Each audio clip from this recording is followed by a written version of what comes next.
Here in 1856, the Battle of Osawatomie occurred between Free State and pro-slavery forces and was a culmination of numerous violent events in Bleeding, Kansas. Coming up, exploring Kansas history on the road with Barrett Young. Today we visit John Brown Museum State Historic Site in Osawatomie, Kansas. Located in beautiful John Brown Park, west of downtown Osawatomie, Kansas, sits the John Brown Museum State Historic Site, housing the Adair Cabin.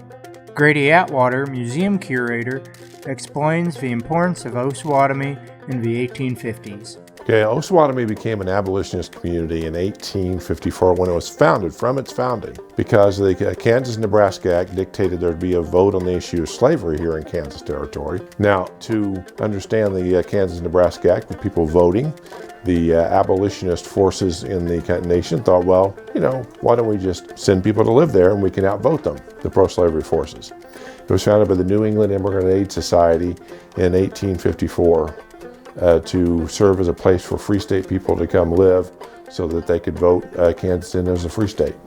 In 1854, the Reverend Samuel Adair and his wife Lorella and family moved from Ohio to the Kansas frontier, eventually settling in Osawatomie in 1855. Why Osawatomie, Kansas?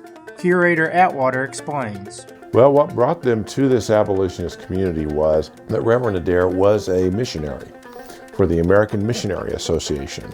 And primarily what he was coming for was to serve as a missionary to Native Americans that lived in the area. Now, what turned into a main issue was to work to make Kansas a free state in a peaceful way, not a violent way, to try to convince people to vote for the free state cause and to help free state settlers. Also in 1855, Lorella Adair's half-brother, John Brown, came to Kansas Territory from the east to retire and join his 5 sons. They often stayed with the Adairs in their cabin west of Osawatomie. Being born and raised in an abolitionist community, Brown developed into a radical abolitionist and entered into the Kansas-Missouri border war.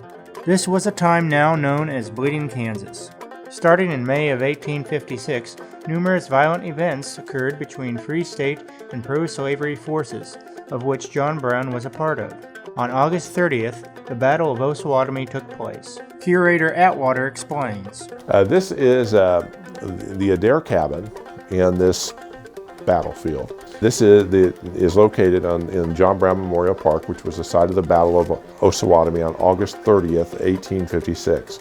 That was the largest battle between pro and anti-slavery forces in Kansas Territory, really in the Bleeding, Kansas period before the Civil War started.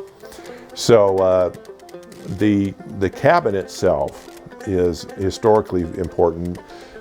It was John Brown's headquarters while he was here in Kansas Territory. He could come and go from here safely.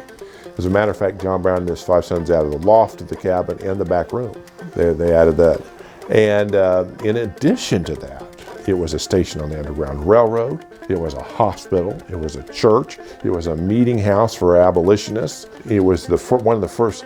You stopped here because Reverend Adair would help you if you were a new abolitionist immigrant. The Adair family is not mentioned much in the history books. I asked why that was. The Adairs get overshadowed, and they were every bit as brave as John Brown. In many ways, more brave than John Brown. Because Reverend Adair and Florella, they stayed in one place. Everyone knew where he was. As a matter of fact, I've read multiple letters where he said he had to sleep in the woods down by the river because he knew the house was being watched, and they would come in and basically capture him. But he still came back to this house. After the Battle of Osawatomie, he came back to this house. It was just, he was an extremely brave, dedicated man, but he never fired a shot at anybody. And that doesn't make for the great copy. that doesn't make a very good movie, but the man was extremely brave. So was Florella. So were their children. It was a brave family, and they don't get the credit they deserve.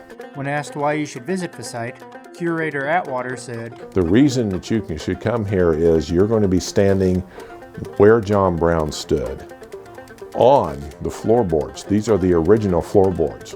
You're going to be standing where all of this occurred. You know, and you can just stand around looking and imagine the debates that flew between the Adairs and John Brown, and the walk where the Battle of Osawatomie occurred. You know, you can really feel it. And yes, you were standing where history happened. You'll be standing where John Brown stood. You'll be standing where the course of American history changed. I hope you have enjoyed learning about the Adair Cabin, John Brown, and Bleeding Kansas. Until next time, this is Barrett Young.